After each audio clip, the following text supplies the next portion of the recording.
Hi hello namaste friends, welcome back to my channel Nagavani kitchens and ಲಾಗ್ಸ್ಗೆ. ಎಲ್ಲರೂ ಹೇಗಿದ್ದೀರಾ? ಚೆನ್ನಾಗಿದ್ದೀರಾ? ನಾನು ಕೂಡ ಚೆನ್ನಾಗಿದ್ದೀನಿ. ಈ ದಿನದ ವಿಶೇಷ ಏನಂದರೆ, ಈಗ ನಮಗೆ ಆಷಾಢ ಮಾಸ ಫ್ರೆಂಡ್ಸ್, ಅಂದರೆ ಇವಾಗ ಆಷಾಢ ಮಾಸ ಇದೆ. ಆಷಾಢ ಮಾಸದಲ್ಲಿ ತುಂಬಾ ಶ್ರೇಷ್ಠವಾದ ಮಾಸ. ಈ ಮಾಸ ದೇವಾನುದೇವತೆಗಳಿಗೆ ಒಳ್ಳೆಯ ಮಾಸ ಅಂತ ಹೇಳ್ಬೋದು. ನಮಗೆ ಅಂದರೆ ಮಾನವರಿಗೆ, ಮನುಷ್ಯರಿಗೆ ಇದು ಶೂನ್ಯ ಮಾಸವಾಗಿರುತ್ತದೆ. ಶೂನ್ಯ ಮಾಸ ಅಂದರೆ ಯಾವುದೇ ಒಳ್ಳೆಯ ಕಾರ್ಯಗಳನ್ನು ಮಾಡೋ ಹಾಗಿಲ್ಲ. ಗೃಹ ಪ್ರವೇಶ ಆಗಿರಲಿ, ಮದುವೆ ಆಗಿರಲಿ, ಯಾವುದೇ ರೀತಿಯಾಗಿ ಒಳ್ಳೆಯ ಕಾರ್ಯಗಳನ್ನು ಮಾಡೋ ಹಾಗಿರಂಗಿಲ್ಲ. ಹಾಗಾಗಿ ಈ ಆಷಾಢ ಮಾಸ ದೇವಾನುದೇವತೆಗಳಿಗೆ ಮಾತ್ರ ಮೀಸಲಾಗಿಡುವುದಾಗಿ ಈ ಒಂದು ಮಾಸ ದೇವರಿಗೆ ಅತ್ಯುತ್ತಮವಾದ ಮಾಸನೇ ಅಂತ ಹೇಳ್ಬೋದು. ನಾನಿಲ್ಲಿ ಎಲ್ಲ ಪೂಜಾ ಸಾಮಗ್ರಿಗಳನ್ನು ತಗೊಂಡಿದ್ದೀನಿ ಫ್ರೆಂಡ್ಸ್. ಒಂದು ತಟ್ಟೆಯಲ್ಲಿ, ಅಂದರೆ ಈ ಪೂಜಾ ವಿಧಾನದಲ್ಲಿ ಒಂದು ತಟ್ಟೆಯಲ್ಲಿ ಅಕ್ಕಿನ ಹಾಕ್ಕೊಂಡು, ಅಂದರೆ ಆ ತಟ್ಟೆಯಲ್ಲಿ ಒಂದು ಸೇರಾದರೆ ಒಂದು ಸೇರು, ನಿಮಗೆ ಯಾವ ಒಂದು ಇದರಲ್ಲಿ ಅನುಕೂಲವಾಗುತ್ತೋ ಆ ತಟ್ಟೆಯಲ್ಲಿ ಅಷ್ಟು ಅಕ್ಕಿ ಹಾಕ್ಕೊಂಡು ಅದರಲ್ಲಿ ಪದ್ಮ ಅಥವಾ ಸ್ವಸ್ತಿಕನ್ನು ಬರ್ಕೋಬೇಕಾಗುತ್ತೆ. ಆ ರೀತಿ ಬರ್ಕೊಂಡಾದಮೇಲೆ ಈ ತಮಗೆಯಲ್ಲಿ ನೀರನ್ನು ತೊಗೊಂಡಿದ್ದೀನಿ ಫ್ರೆಂಡ್ಸ್. ಅಂದರೆ ನಿಮ್ಮ ಮನೆಯಲ್ಲಿ ತಾಮ್ರ ಆಗಿರಲಿ, ಬೆಳ್ಳಿ ಆಗಿರಲಿ, ಆ ತಮಗೆಯಲ್ಲಿ ನೀರು ತುಂಬಿಕೊಂಡು ಆ ನೀರನ್ನು ನಾವು ಈ ರೀತಿಯಾಗಿ ಕುಂಕುಮ, ಅರಿಶಿನ, ಅಕ್ಷತೆ ಕಾಳನ್ನು ಹಾಕಿ ಗಂಗೆಯನ್ನು ಪ್ರತಿಷ್ಠಾಪನೆ ಮಾಡ್ಕೋಬೇಕಾಗುತ್ತೆ. ಯಾಕಂದರೆ ಈಗ ನೋಡ್ತಾ ಇದ್ದೀರಲ್ಲ, ಈ ರೀತಿಯಾಗಿ ಅರಿಶಿನ, ಕುಂಕುಮ, ಅಕ್ಷತೆ ಕಾಳು ಹಾಗೆ ₹1 ಕಾಯಿನ್ ಹಾಕ್ಕೊಂಡು ಗಂಗೆಯನ್ನು ಪ್ರತಿಷ್ಠಾಪನೆ ಮಾಡಿಕೊಂಡು ಆ ಒಂದು ವಿಧಾನದಲ್ಲಿ ಈ ಒಂದು ಶ್ಲೋಕ, ಅಂದರೆ ಗಂಗೆ ಚ ಯಮುನೆ ಚ, ಈ ಒಂದು ಶ್ಲೋಕವನ್ನು ಹೇಳಿಕೊಂಡು ಗಂಗೆಯನ್ನು ಪ್ರತಿಷ್ಠಾಪನೆ ಮಾಡ್ಕೋಬೇಕಾಗತ್ತೆ. ಈಗ ನಾನು ಮಾಡ್ತಾ ಇರೋದು ಅದನ್ನೇ. ಅದೇ ರೀತಿಯಾಗಿ ಆ ಶ್ಲೋಕ ಹೇಳಿದಾದಮೇಲೆ 5 ವೀಳ್ಯದೆಲೆಯನ್ನು ತೊಗೋಬೇಕಾಗುತ್ತೆ ಫ್ರೆಂಡ್ಸ್. 5 ವೀಳ್ಯದೆಲೆಯನ್ನು ತೊಗೊಂಡು ನೀಟಾಗಿ ತಮಗೆಯಲ್ಲಿ ಹೊಂದಿಸ್ಕೋಬೇಕಾಗುತ್ತೆ. ಈ ಒಂದು ಲಕ್ಷ್ಮಿಗೆ, ಈ ಲಕ್ಷ್ಮೀ ದೇವಿಯು ಆಹಾರ ಪ್ರಿಯರು, ಫಲಾಹಾರ ಪ್ರಿಯರಾಗಿರೋದ್ರಿಂದ ಈ ವರ್ಷದ ಆಷಾಢ ಮಾಸದಲ್ಲಿ ನಮಗೆ 4 ಶುಕ್ರವಾರ ಬಂದಿದೆ. ಹಾಗಾಗಿ 4 ಶುಕ್ರವಾರನೂ ಬೇರೆ ಬೇರೆ ರೀತಿಯಾಗಿ ಹಣ್ಣುಗಳನ್ನು ನೈವೇದ್ಯ ಮಾಡೋದು, ಬೇರೆ ಬೇರೆ ರೀತಿಯಾಗಿ ನೈವೇದ್ಯಗಳನ್ನು ಮಾಡೋದು. ಒಂದು ದಿವಸ ಸಿಹಿ ಪೊಂಗಲ್ಲು, ಒಂದು ದಿವಸ ಚಿತ್ರಾನ್ನ, ಅಂದರೆ ಒಂದು ಶುಕ್ರವಾರ ಚಿತ್ರಾನ್ನ, ಒಂದು ದಿವಸ ಸಿಹಿ ಪೊಂಗಲ್ಲು, ಹಾಗೆ ಒಂದು ದಿವಸ ಬಾಳೆಹಣ್ಣನ್ನು ಇಟ್ಕೊಂಡ್ರೆ ಇನ್ನೊಂದು ಶುಕ್ರವಾರ ಸೇಬುಹಣ್ಣು, ಹಾಗೆ 4 ವಾರಕ್ಕೂ ಬೇರೆ ಬೇರೆ ಥರನಾಗಿ ನೈವೇದ್ಯಗಳನ್ನು ಮಾಡ್ಕೋಬೇಕಾಗತ್ತೆ. ಈಗ ನೋಡ್ತಾ ಇದ್ದಲ್ಲ, ಮೊದಲನೇದಾಗಿ ಗಣೇಶನ ಇಟ್ಕೊಂಡಿದ್ದೀನಿ. ನಾನು ಮೊದಲಿಗೆ ಮನೆಯಲ್ಲಿ, ಅಂದರೆ ಪಂಚಲೋಹದ ಗಣೇಶ ಇತ್ತು ಮನೆಯಲ್ಲಿ, ಅದನ್ನೇ ನಾನು ಇಲ್ಲಿ ಪೂಜೆ ಮಾಡಿ ನಿಮಗೂ ಕೂಡ ತೋರಿಸ್ತಾ ಇದ್ದೀನಿ. ಯಾವುದೇ ಕಾರ್ಯ ಕೆಲಸಗಳಾಗಲಿ ಮೊದಲಿಗೆ ಗಣೇಶನಿಗೆ ಪೂಜೆ ಆಗಬೇಕಾಗತ್ತೆ. ಹಾಗಾಗಿ ಗಣೇಶನನ್ನು ಪೂಜೆ ಮಾಡ್ಕೋತಾ ಇದ್ದೀನಿ. ಗಣೇಶನಿಗೆ ಗರಿಕೆ ಸೊಪ್ಪು ಹಾಗೆ ಕೆಂಪು ಥರದ ಹೂಗಳನ್ನು ಇಟ್ಕೊಂಡು ಇದೆಲ್ಲ ಮಾಡಿದಾದಮೇಲೆ ಸ್ವಲ್ಪ ದೀಪ ಹಚ್ಕೊಂಡೆ. ಅಂದರೆ ಮೊದಲಿಗೆ ಹಚ್ಕೊಂಡಿದ್ರೆ ನನಗೆ ಅಲ್ಲಿ ಸ್ವಲ್ಪ ಅನುಕೂಲ ಆಗ್ತಾ ಇರಲಿಲ್ಲ ಅನ್ನಿಸ್ತು. ಹಾಗಾಗಿ ಇವಾಗ ಹಚ್ಕೊಂಡು ನಿಮಗೆ ತೋರಿಸ್ತಾ ಇದ್ದೀನಿ. ನೀವು ಮೊದಲಿಗೆ ಹಚ್ಕೊಂಡು ಮಾಡೋದಾದರೂ ತುಂಬಾ ಒಳ್ಳೆಯದು.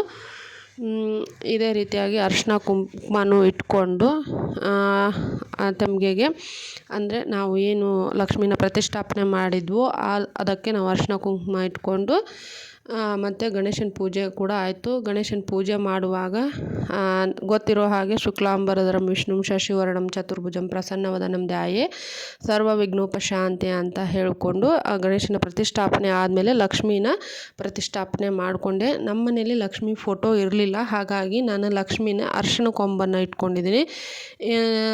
ನಿಮ್ಮಲ್ಲಿ ಇದ್ದರೆ ನೀವು ಲಕ್ಷ್ಮಿ ಫೋಟೋನ ಇಟ್ಕೊಂಡು ಪೂಜೆನ ಮಾಡ್ಬೋದು. ಅಂದರೆ ಆ ಕಳಸದ ಹಿಂದ್ಗಡೆ ಲಕ್ಷ್ಮಿ ಫೋಟೋನ ಇಟ್ಕೋಬೋದು. ಮತ್ತು ಮುಖ್ಯವಾಗಿ ಈ ಒಂದು ಕಾಶಿ ವಸ್ತ್ರ ನಾನೇನು ಹಾಕ್ತಾಯಿದ್ದೀನಿ, ಲಕ್ಷ್ಮೀ ದೇವಿಗೆ ತುಂಬಾ ಇಷ್ಟವಾದ ಒಂದು ಹಾರ ಅಂತಲೇ ಹೇಳ್ಬೋದು. ಹಾಗಾಗಿ ಅದನ್ನು ಹಾಕೋದಕ್ಕೆ ಯಾರು ಮರಿಬೇಡಿ, ನೀವು ಕೂಡ ಹಾಕಿ ಅಂತ ಹೇಳೋದಕ್ಕೂ ಇಷ್ಟಪಡ್ತೀನಿ. ಹಾಗೆ ಇಷ್ಟೆಲ್ಲ ಆದಮೇಲೆ ನಿಮಗೆ ಯಾವ್ಯಾವ ಥರ ಹೂಗಳು ಸಿಗುತ್ತೋ, ಎಷ್ಟು ಹೂಗಳು ಸಿಗುತ್ತೋ ಅಷ್ಟು ಹೂಗಳಿಂದ ಅಲಂಕಾರ ಮಾಡಿ ಪೂಜೆನ ಸಂತೃಪ್ತಿಯಾಗಿ ಮನಸಾರೆ ಮಾಡಿ. ಮತ್ತು ಇನ್ನೊಂದು ಕಿವಿ ಮಾತು ಹೇಳಬೇಕಂದ್ರೆ, ನಂಬಿಕೆ ಅನ್ನೋದು ಮನುಷ್ಯನಿಗೆ ತುಂಬಾ ದೊಡ್ಡದು ಅಂಥೇಳಿ ಅನಿಸುತ್ತೆ. ಹಾಗೆ ದೊಡ್ಡದು ಕೂಡ. ಜೀವನದಲ್ಲಿ ನಂಬಿಕೆ ಇಟ್ಕೊಂಡು ದೃಢ ನಂಬಿಕೆಯಿಂದ ಪೂಜೆ ಮಾಡೋದ್ರಿಂದ ಲಕ್ಷ್ಮೀ ದೇವಿ ಒಲಿದೇ ಒಲಿತಾಳೆ ಅಂತ ಹೇಳೋದಕ್ಕೆ ಇಷ್ಟಪಡ್ತೀನಿ. ಮತ್ತು ಇಷ್ಟಲ್ಲದೇ ಲಕ್ಷ್ಮಿಗೆ ಮಾಂಗಲ್ಯನೂ ಕೂಡ ಹಾಕಬೇಕಾಗುತ್ತೆ. ಮಾಂಗಲ್ಯ ಮನೆಯಲ್ಲಿದ್ದರೆ ಹಾಕಿ. ಮತ್ತು ಅಡಿಕೆ ತಾಂಬೂಲನೂ ಇಡಬೇಕಾಗುತ್ತೆ. ಇಲ್ಲೇ ನಮ್ಮ ಮನೇಲಿ ಇವತ್ತು ಬಾಳೆಹಣ್ಣುಗಳೇ ಇದ್ದವು. ಬಾಳೆಹಣ್ಣುಗಳನ್ನ ಇಟ್ಟು ನಾನು ನಿಮಗೆ ತೋರಿಸ್ತಾ ಇದ್ದೀನಿ. ಈ ರೀತಿಯಾಗಿ ನಾನು ತಾಂಬೂಲ ಮತ್ತು ಫಲಹಾರನ ಇಟ್ಟಾಯಿತು. ಮತ್ತು ಇನ್ನೊಂದು ಕಾಯಿ ಕೂಡ ತೊಗೊಂಡಿದ್ದೀನಿ. ಈಗ ನಾನು ಸ್ವಲ್ಪ ಅರಿಶಿಣ ದಾರ ಅಂದರೆ ಅರಿಶಿಣ ಕೊಂಬಿಗೆ ಅರಿಶಿಣದ ದಾರ ಕಟ್ಕೊಂಡು ಇದನ್ನು ಮಾಂಗಲ್ಯವನ್ನಾಗಿ ಹಾಕೋತಾ ಇದ್ದೀನಿ ಫ್ರೆಂಡ್ಸ್. ನಿಮ್ಮನೆಯಲ್ಲಿ ಮಾಂಗಲ್ಯಗಳಿದ್ದರೆ ಹಾಕಿ, ಆದರೆ ಶ್ರೇಷ್ಠವಾಗಿ ಅರಿಶಿಣ ಕೊಂಬೆನ ಮಾಂಗಲ್ಯ ಹಾಕೋದ್ರಿಂದ ತುಂಬಾ ಒಳ್ಳೆಯದು. ಮತ್ತು ಅಂದರೆ ರೋಲ್ಡ್ ಗೋಲ್ಡ್ ಹಾಕೋದಕ್ಕಿಂತ ಇಲ್ಲಿ ಅತ್ಯುತ್ತಮವಾಗಿ ನಮ್ಮ ಮನಸ್ಸಿನ ಒಂದು ಸಂಕಲ್ಪಗಳು ನೆರವೇರಬೇಕಾಗಿರೋದ್ರಿಂದ ಒಳ್ಳೆಯದೇ ಅನ್ನ ಹಾಕೋದೇನೆ ನನಗೆ ಇಷ್ಟ ಅನ್ನಿಸ್ತು. ಹಾಗಾಗಿ ನಾನು ಅರಿಶಿಣ ಕೊಂಬನ್ನೇ ಹಾಕಿದೆ.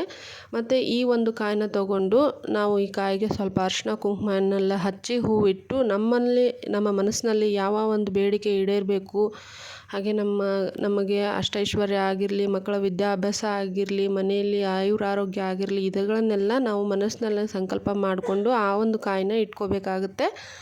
ಮತ್ತು ನಾನು ಇಲ್ಲೇ ಡ್ರೈ ಫ್ರೂಟ್ಸನ್ನು ನೈವೇದ್ಯವನ್ನಾಗಿ ಮಾಡಿಕೊಂಡು ನೈವೇದ್ಯ ಮಾಡಿ ಮತ್ತು ಊದುಕಡ್ಡಿ ಎಲ್ಲ ಹಚ್ಚಿ ಮಂಗಳಾರತಿಯನ್ನೆಲ್ಲ ಮಾಡ್ತಾಯಿದ್ದೀನಿ.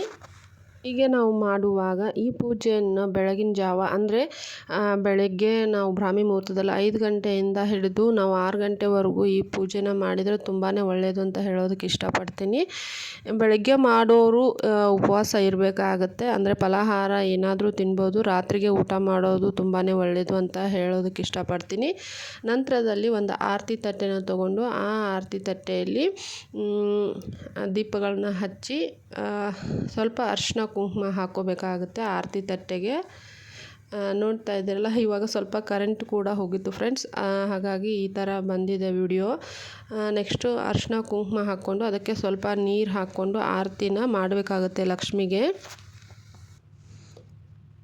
ಈ ರೀತಿಯಾಗಿ ನೀರು ಹಾಕ್ಕೋತಾ ಇದ್ದೀನಿ. ನೋಡ್ತಾ ಇದ್ದಾರಲ್ಲ, ಆ ತಟ್ಟೆಯಲ್ಲಿ ಸ್ವಲ್ಪ ಅರಿಶಿಣ ಕುಂಕುಮ ಹಾಕ್ಕೊಂಡು ಲಕ್ಷ್ಮಿಗೆ ಆರತಿಯನ್ನು ಮಾಡ್ಕೋತಾ ಇದ್ದೀನಿ ಫ್ರೆಂಡ್ಸ್. ನೋಡ್ತಾ ಇದ್ದೀರಲ್ಲ, ಇವಾಗ ಆರತಿ ಮಾಡೋದನ್ನು ಕೂಡ ತೋರಿಸ್ತಾ ಇದ್ದೀನಿ. ಯಾವ ರೀತಿ ಅಂಥೇಳಿ ನನಗೆ ಆದಷ್ಟು ಮಟ್ಟಿಗೆ ಎಲ್ಲ ನಿಯಮಗಳನ್ನು ನಾನು ನಿಮಗೆ ತೋರಿಸಿದ್ದೀನಿ. ಸಿಂಪಲ್ ಆದರೂ ಪರವಾಗಿಲ್ಲ, ಯಾವ್ಯಾವ ನಿಯಮ ಅಂಥೇಳಿ ಚೆನ್ನಾಗಿ ಕಾಣೋ ಹಾಗೆ ತೋರಿಸಿದ್ದೀನಿ ಅಂದ್ಕೊಂಡಿದ್ದೀನಿ. ಅದೇ ರೀತಿಯಾಗಿ ಸಂಕಲ್ಪ ಮಾಡ್ಕೊಂಡಿರುವಂಥ ಕಾಯಿನ ಮೇಲಿಂದ ಕೆಳಗೆ 3 ಸಲ ಮಾಡಿ ಸೈಡಿಗೆ ಇಟ್ಕೊಂಡು ಮಹಾಮಂಗಳಾರತಿ ಆಗೋವರೆಗೂ ಅದನ್ನಲ್ಲೇ ಇಟ್ಟು ಮಹಾಮಂಗಳಾರತಿ ಆದಮೇಲೆ ಆ ಕಾಯಿನ ಒಡ್ಕೋಬೇಕಾಗುತ್ತೆ. ಹಿಂದ್ಗಡೆ ಹಾಕಿರೋ ಕರ್ಟನ್ನು ನಮ್ಮಮ್ಮ ಹೆಣ್ದಿರೋದು ಹೇಗೆ ಅನ್ನಿಸ್ತು ಅಂಥೇಳಿ ಕಮೆಂಟ್ ಮೂಲಕ ತಿಳಿಸಿ. ಇದು ಆಷಾಢ ಶುಕ್ರವಾರ ಮಾಡುವಂಥ ಲಕ್ಷ್ಮೀ ಪೂಜೆ.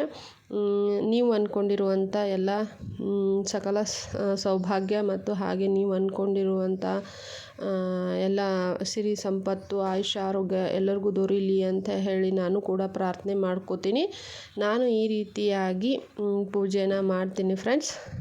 ಈ ಒಂದು ವಿಡಿಯೋ ಇಷ್ಟ ಆದಲ್ಲಿ ಲೈಕ್ ಮಾಡಿ, ಶೇರ್ ಮಾಡಿ, ಕಮೆಂಟ್ ಮಾಡಿ. ಪ್ಲೀಸ್ ಮರಿದೆ ಸಬ್ಸ್ಕ್ರೈಬ್ ಮಾಡ್ಕೊಳ್ಳಿ. ಪೂಜೆ ಆದಮೇಲೆ ಕೊನೆಯದಾಗಿ ಕಳಸವನ್ನು ಭದ್ರವಾಗಿ ಹಿಡ್ಕೊಂಡು ಸ್ವಲ್ಪ ಕದಲಿಸಿಟ್ರೆ ಪೂಜೆ ಸಂಪೂರ್ಣ ಆಗುತ್ತೆ. ಪೂಜೆ ಇಡುವುದಂಗೂ ಆಗುತ್ತೆ. ಇದಿಷ್ಟು ಈ ಪೂಜೆಯ ನಿಯಮಗಳು. ಇಲ್ಲಿವರೆಗೂ ನನ್ನ ವಿಡಿಯೋ ನೋಡೋದಕ್ಕೆ ತುಂಬ ಧನ್ಯವಾದಗಳು.